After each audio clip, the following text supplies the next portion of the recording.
Thank you for watching another episode of Devar Malchus. Happy New Year, Lashana Tova. Welcome to 5786. But here we are in Devar Malchus from 5751, the Lubavitcher Rebbe, laws of the oral Torah, which will never be nullified in connection with the completion of the study of the book of Rambam, from the talks of the second day of Rosh Hashanah and the night of Shabbos Kolamod Sukkos and the night of the day and Simchas Torah, 1991.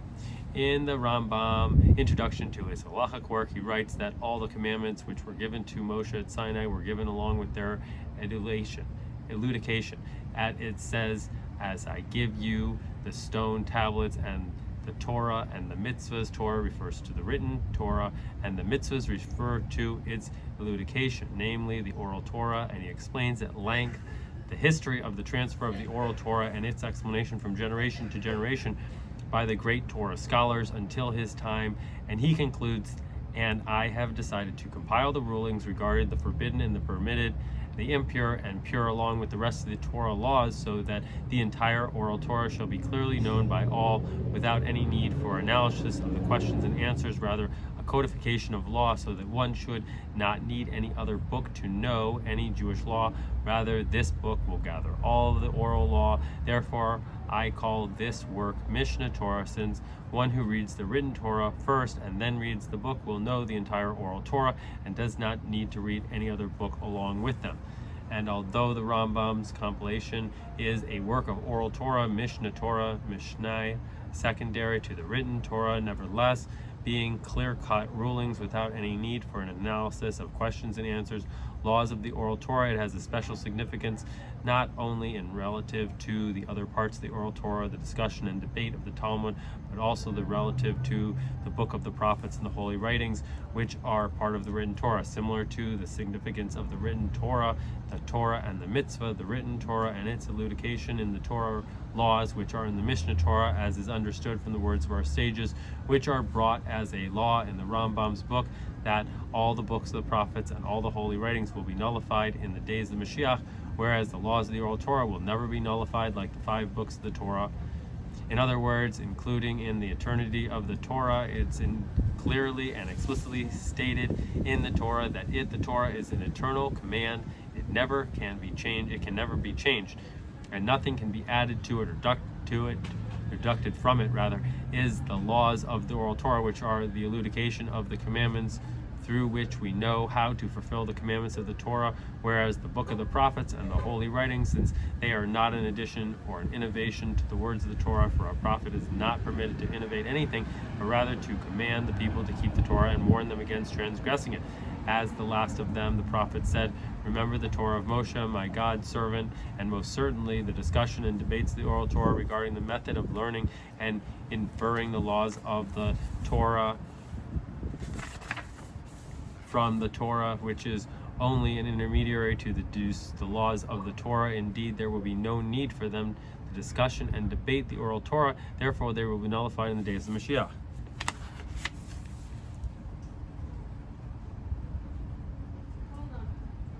And then the hidden reason for the Torah's commandments will be revealed, its secret reasons and most hidden treasures. New Torah insights shall be revealed by me. And when we say that this idea is alluded to in the fact that the end, the culmination of the Rambam's book of laws, the last 2 chapters of the laws of kings and their wars, and the king of Mashiach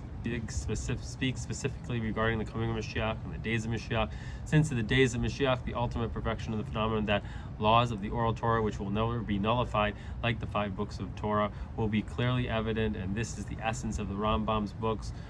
which gathers together all the laws of the oral Torah, Mishnah Torah, a supplement of the Torah, in continuation to the study of the 5 books of the Torah. And may we explain the concept of the eternity of the laws of the Torah in the time to come, laws of the oral Torah, which will never be nullified, for seemingly we must understand it's known that the general rule that the law is that the ruling of the school of Hillel, to the content that the view of the school of Shammai, where it is in contradiction to that of the school of Hillel, is of no significance, only applies to the present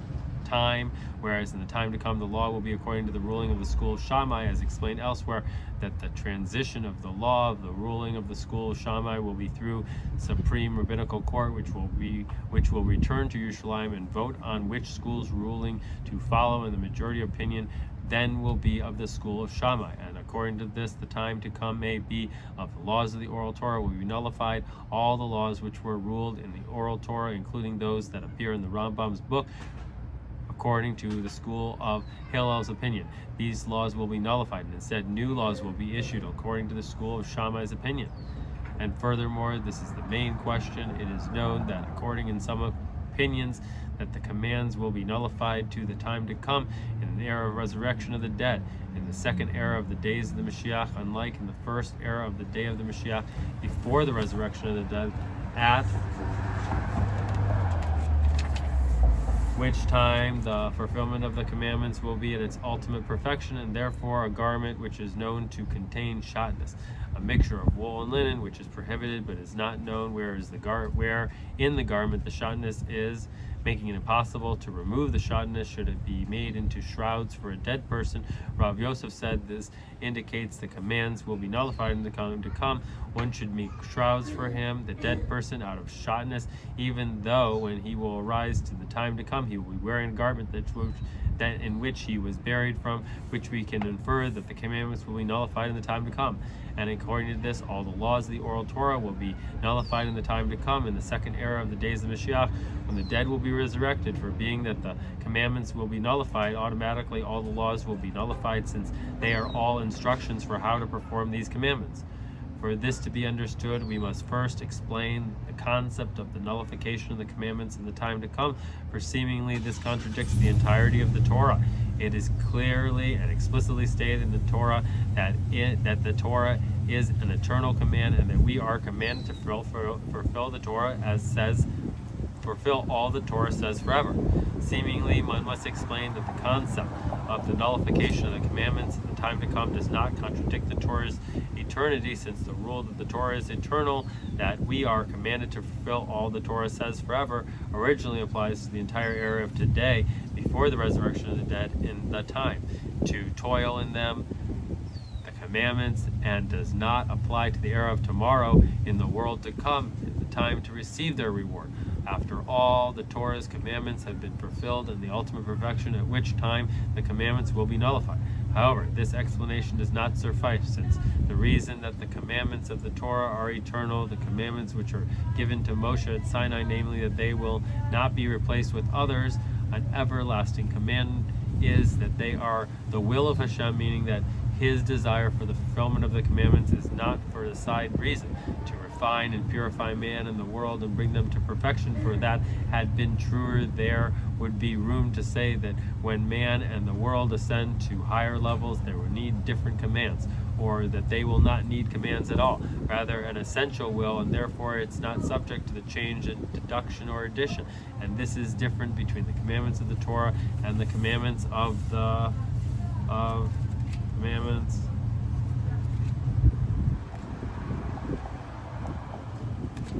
of Hashem through the prophets, and the commands through the prophets are for a side purpose. Needless to say, the commands dealing with the worldly manners, such as go to such and such a place or do not go, which their intent and purpose is obviously not the command itself, but also commands dealing with Torah matters, that their intent and purpose is not the command itself, but rather to command the people to keep the Torah and warn them against transgressing it. And therefore these commands are only for a certain period of time, whereas the commandments of the Torah are eternal. An eternal command being that they are the will of Hashem. And from this it's understood that we may not say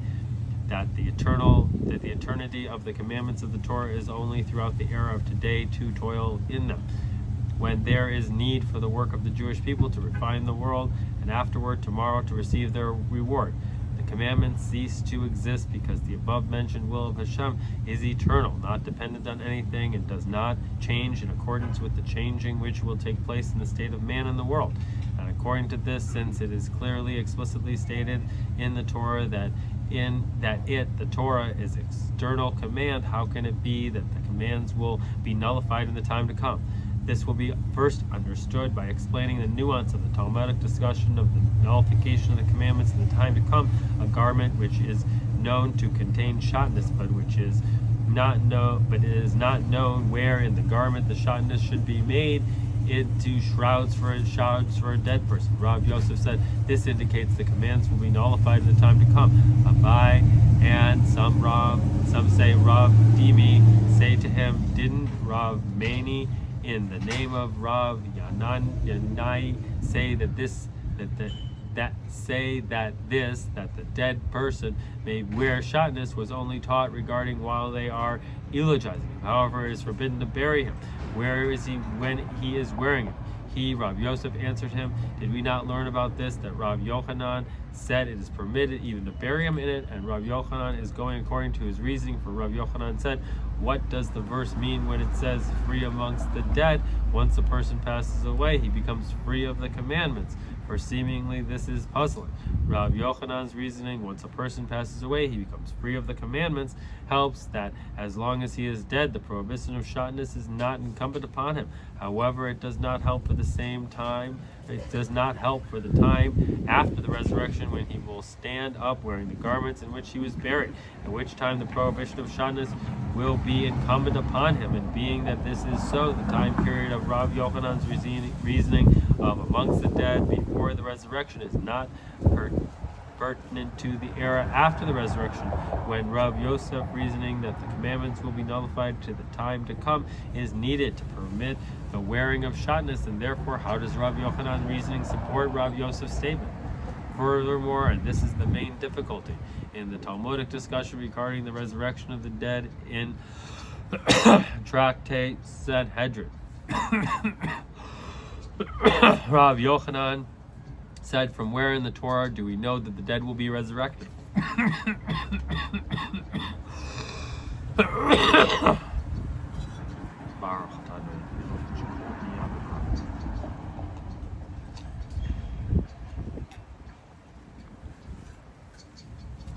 Rav Yochanan's reasoning, once a person passes away, he becomes free of the commandments,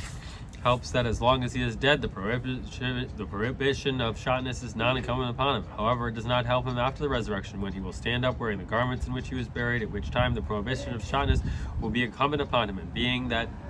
this is so, the time period of Rav Yochanan's reasoning of amongst the dead before the resurrection is not pertinent to the era after the resurrection, when Rav Yosef's reasoning that the commandments will be nullified in the time to come is needed to permit the wearing of shatnez. And therefore, how does Rav Yochanan's reasoning support Rav Yosef's statement? Furthermore, and this is the main difficulty, the Talmudic discussion regarding the resurrection of the dead of the Tractate Sanhedrin, Rav Yochanan is, from where in the Torah do we know that the dead will be resurrected? For it is stated, and you shall give from it the heavenly offering of Hashem to Aaron the Cohen. And does Aaron live forever? And he doesn't even enter the land of Israel, where there would be able to give him the heave offering. Rather, this teaches us that eventually he will live again, and the Jewish people will give him the heave offering. And this proves that Rav Yochanan is of the opinion that the commandments will not be nullified in the time to come, that the commandment of giving heave offering will be fulfilled after the resurrection of the dead. And if so, how did Rav Yochanan say that we are permitted even to bury him, knowing that when he will arise, his clothes will be wearing shatnez? When he will arise in his clothes, he will be wearing shatnez. And we may say that Rav Yochanan is going according to his reasoning. Once a person passes away, he becomes free from the commandments. It is also an explanation of Rav Yosef's opinion that the commandments will be nullified in the time to come. The meaning of the commandments will be nullified in the time to come only applies to the command of the person, specifically using the term commandments, which denotes a command to a person. And once a person passes away after his service in the fulfillment of the commandments is completed, he, the person, becomes free from the commandments, meaning that even in the era of resurrection, after the completion of our actions and service and the fulfillment of the commandments through the era of today to toil in them, he will no longer has a command to fulfill the commandments. However, the intrinsic existence of the commandments themselves remains forever, an everlasting command, not as a command to man, but rather as Hashem's will. The explanation of this is the definition of the commandments. A command to man implies only when the person is separate existence from, then he falls under the category of needing the commandments of Hashem in order to act according to Hashem's will. However, once a person has completed his service in the fulfillment of the commandments, when his entire existence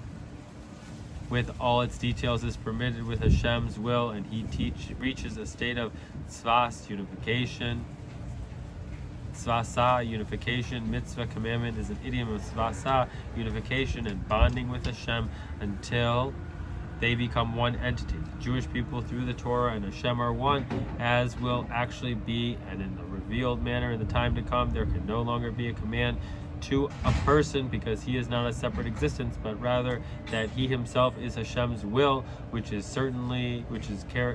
carried out automatically without having to be commanded due to the intrinsic existence of the commandment. An analogy for this may be when a person wants to move his leg, he doesn't need to tell it to move. Rather, the movement that he wishes to move is automatically moved. This is because he is not separate existence but part of his own body. And this resolves the contradiction between the two statements of Rav Yochanan, who says that it is permissible to bury somebody wearing shatnez because the commandments will nullify in the time to come, even though he infers that there will be a resurrection of the dead from the fact that the heave offering will be given to Aaron after the resurrection, since the intrinsic existence of the Jewish existence of the giving of the heave offering will remain even after the resurrection of the dead, but not as a command to the person who has become free from the commandments, free in a good sense, that he does not need to be commanded because he is not a separate existence, but rather one entity with Hashem, and therefore it is permissible to bury him in shatnez, since when he will arise in the future, he will not have the command forbidding and wearing of shatnez, and therefore he, on his part, does not have to be cautious about this prohibition, even though he should certainly not remain dressed in shatnez after the moment of the resurrection of the dead. However, not resulting from a command, but rather automatically he will take it off due to Hashem will negate shatnez, which is revealed and expressed through the prohibition of shatnez, and the following will further explain the above.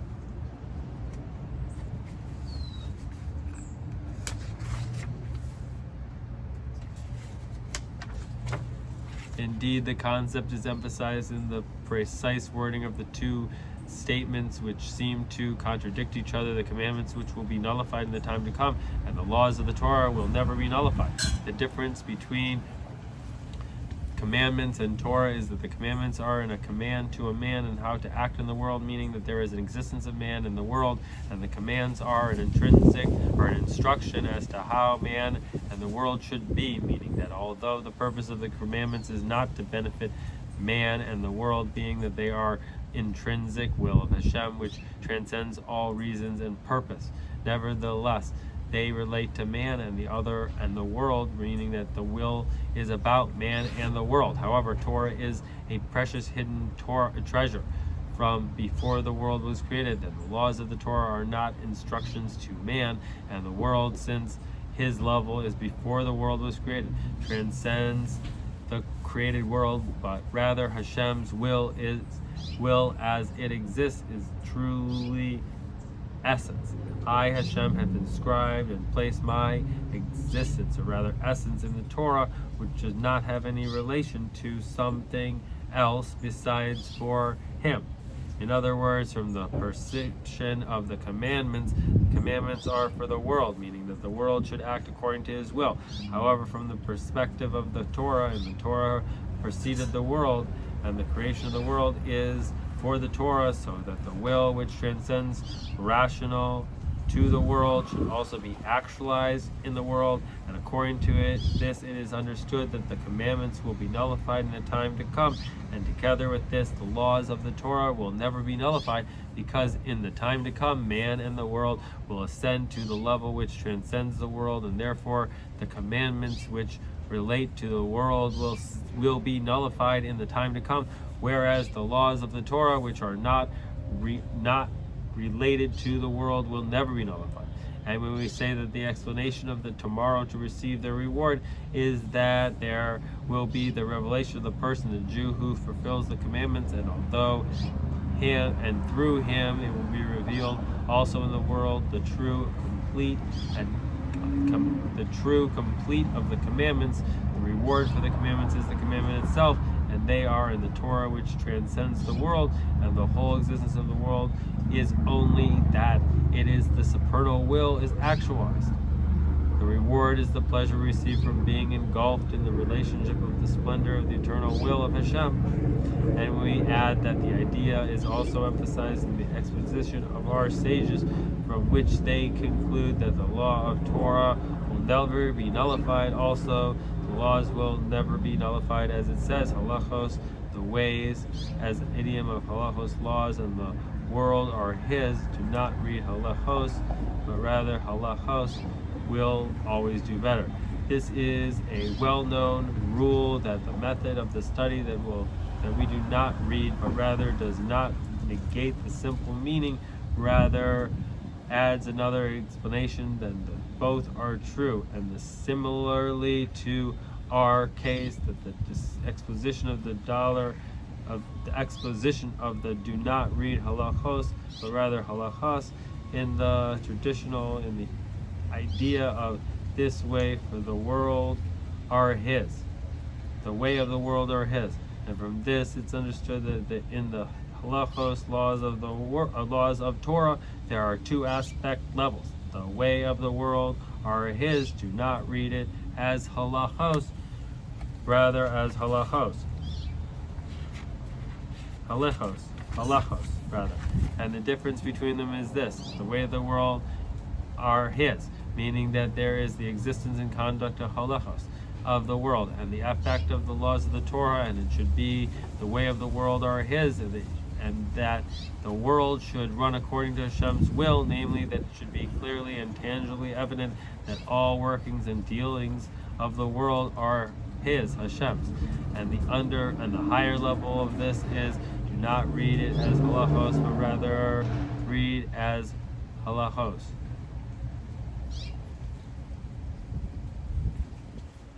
But only the Torah exists, but rather as halachos. The creation of the world is for the purpose of the fulfillment of Hashem as will, as it's expressed in the laws of Torah. And according to this, we may explain that the content of the expounding, do not read it for as halachos,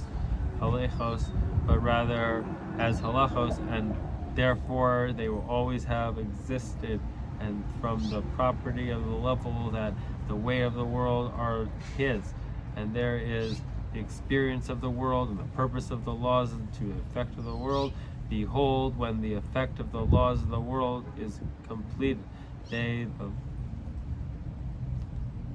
laws will be nullified. However, from the perspective of the level that do not read it as halachos, but rather as halachos, that their true concept of Hashem, they will always exist. That the content of the law of Torah remains in the world, not in the way of affecting and a command in the world, but rather automatically the world will conduct itself according to them as the result of Hashem's will, which is expressed through the laws of Torah, which are presented in the world.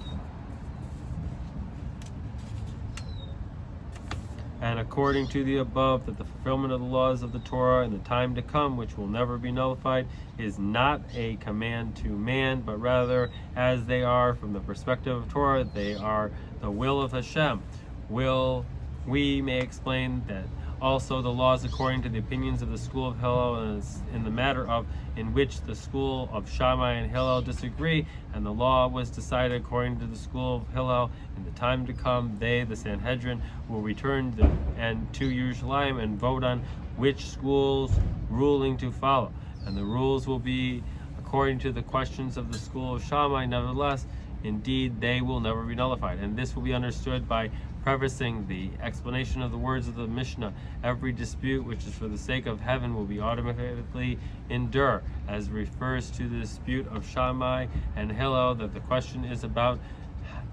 this: how we can say the dispute will endure. Behold, it is only possible for one of the options to endure. The word dispute includes both sides, and the answer was given since both of these are the words of the living God. And the words of the schools of Shammai also have a source above in the spiritual world of Atzilus, just as the rulings is not according to their opinion, and this is not sufficient answer as to why it says that the dispute will ultimately endure. Yet the Arizal explains that the future time of Mashiach, since the laws will be according to the school of Shammai, and this is it, will ultimately endure in the full sense. And we may understand, even according to the explanation of the Arizal, of the future and the time Mashiach, and the laws will be according to the school of Shammai, and this it will ultimately endure in the fullest sense. Behold, the explanation of it will ultimately endure refers to the opinion of the school of Shammai that in the future the laws will be according to them and not to the dispute of Shammai and Hillel, since when the opinion of the school of Shammai will endure as a result of the law being decided according to them, the law according to the school of Hillel will be nullified. And furthermore, and this is the main difficulty, how is it possible the law according to the school of Hillel will be nullified after the Jewish people have followed the opinion of the school of Hillel throughout the generations since the law was decided according to them? Behold, this is the greatest descent for the opinion of the school of Hillel. The complete opposite of the general rule of the holiness is always on the ascent, and specifically in the time of Mashiach. And we may possibly explain that when the Arizal said that in the future, in the time of Mashiach, the law would be according to the school of Shammai, this refers to the first era of the day of Mashiach. But in the second era of the day of Mashiach, when the dead will be resurrected, the commandments will be nullified in the time to come, then the dispute of Shammai and Hillel will endure, and the law will be according to both Shammai and Hillel at the same time, as will be further explained. And the explanation of this is the dispute between the schools of Hillel and Shammai. These sages rule it is impure to impure, and these rule pure. These prohibit, well, these are permitted, and these rule it unfit, and this rule it fit, to the extent that the Torah becomes like two Torahs. It is only relevant to the law of the Torah as they come to the form of the command to man in order to improve the world. The way of the world are, for since at this level the existence of man and the world is recognized and significant, the nature of the world is such that there are two great opposite approaches, Hesed, kindness, and Gavoras, severity. Therefore, also in Hashem's will, at this level there are two manners of conflict. However, as the laws of Torah are in their true essence, at which level their purpose is not to improve the world, but rather they are Hashem's will as it is for itself. Do not read it as halachos, but rather as halachas. Also, the different opinions of the rulings of the laws of the Torah, which both are of these words of given, both are the words of the living God, are one Torah. They are all given by one shepherd, and being that he is an all-inclusive, he possesses both options of performing of the negative and the unification of both, similar to what it says, Hashem broke one utterance and I heard two. Hashem spoke one utterance and I heard two, and from Hashem's perspective they can be manifested in the existence of the world as they are in Hashem's essence, performing and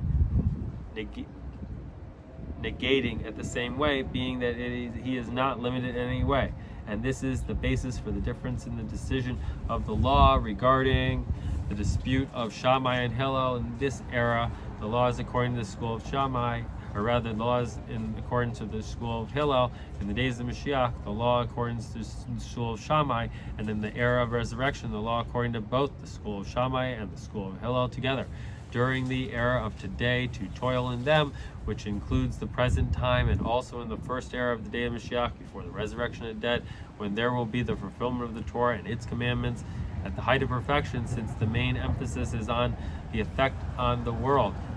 The ways of the world are his. Behold, the nature of the world obligates that the law as how to act, there must be according to one opinion, and the other opinion exists only in the supernal realms, but not that we are to act according to this opinion during the present era.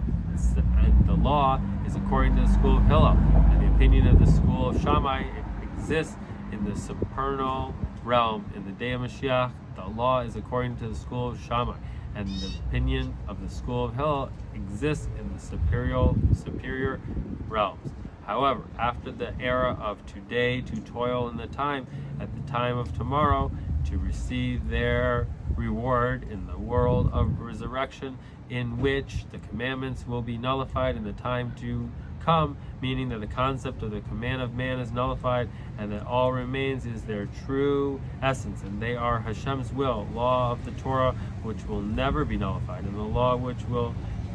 will be according to both the school of Shammai and the school of Hillel, both together, since in the world there will be the revelation of Hashem's will as it exists in his essence. Blessed be he, the one who can be and who can do the impossible. And may we connect this idea with the Rambam says about the days of Mashiach at the end of the culmination of the Book of Laws. And by way of preference,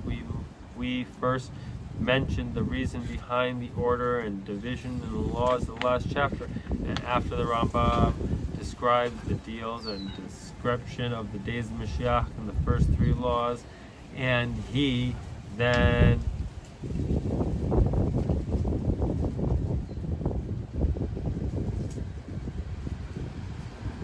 but in order that they would be free to devote themselves to Torah and its wisdom, so that they will merit for the life of the world to come, he introduces in the final law a new concept, and in that era there will not be hunger nor war, as well as no jealousy and competition, for the good will follow into great abundance, and delicacies will found as dust. Furthermore, the entire world will be occupied only with knowing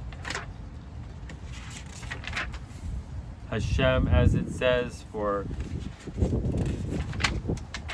the earth will be filled with the knowledge of Hashem as the water covers the sea. And when we say the final law, he adds briefly that by way of allusion, also regarding the second era of the day of Mashiach, that there would be change in the regular conduct of the world, being that the main change of the resurrection of the dead, as is explained at length elsewhere. And according to the explained above regarding the difference between days of Mashiach and the era of the resurrection of the dead, that in the days of Mashiach, the service of the fulfillment of the commandments, the command to man will reach perfection, and in the era of resurrection, the dead and the commandment to man will be nullified, and the commandments will be nullified, and their revelation, their true concept, namely that there are Hashem's will, laws of the Torah. And when we say that the idea is also in the difference of the wording of the Rambam in the last two laws. The fourth law, he writes, the sages and the prophets did not desire the days of Mashiach for any other reason, but in order that they would be free to devote themselves to Torah and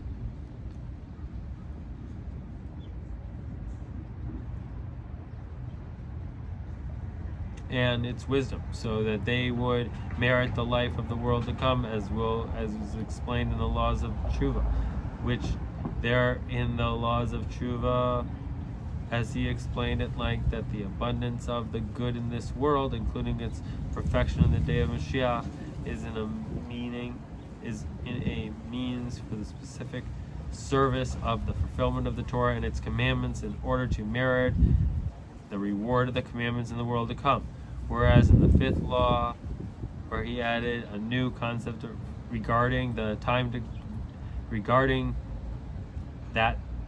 in the redemption, which will be the second era, he does not write that it is this state of utopia as a means for any other object or purpose. In order to, as we may say, the explanation of this, during the first era, in the days of Mashiach, the time today, to toil in them, as is the ultimate perfection about which he, the Rambam, speaks in the fourth law, since there is the command to man, the main emphasis is on the benefit to the person from fulfillment of the commandments. The reward of the commandments to come. Whereas in the second era of the days of Mashiach, when the dead will be resurrected, since the command to man will be nullified, and there will be the revelation of the command, true concept, that there are Hashem's will, and as a result of his will, blessed be he, a man and the world will be automatically at the height of perfection, namely that the entire world will be occupied only with knowing Hashem, for the earth will be fulfilled with the knowledge of Hashem. It is understood that the state of the utopia is not for any objective purpose. So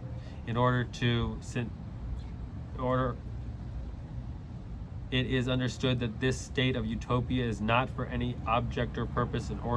since there is no service of man involved, but rather it itself is an objective and purpose. And according to this, we may say also, according to the Rambam, the main and ultimate reward in the world of resurrection, as in the ruling of the Hasidic doctrine, only that he did not write this explicitly, just like he did not write explicitly about the second era of the days of Mashiach, when the day will be resurrected, since the purpose of the objective of the compiling of the book of laws is that all the laws or the bylaws should be clear to young and old regarding the law of each and every commandment, completed at the end of the era of today to toil in them, and nevertheless, since the true and complete, nevertheless, the leader, as they are part of Hashem's will, therefore, in the final law, which is at the end of the culmination of the book of laws, Rambam alludes to the state of the world as it will be in the world of resurrection, when there will be the revelation of the true concept of the law of Torah, namely that there are not for the benefit of the person so that they would merit the world to come, but rather the knowledge of their Creator, the knowledge of Hashem, which is indeed the main and true ultimate reward, that the existence of man in the world is completely engulfed and covered by the knowledge of Hashem as the waters cover the sea. Hag Sameach. Thank you for watching. Sei Gesund. Only good news. Thank you.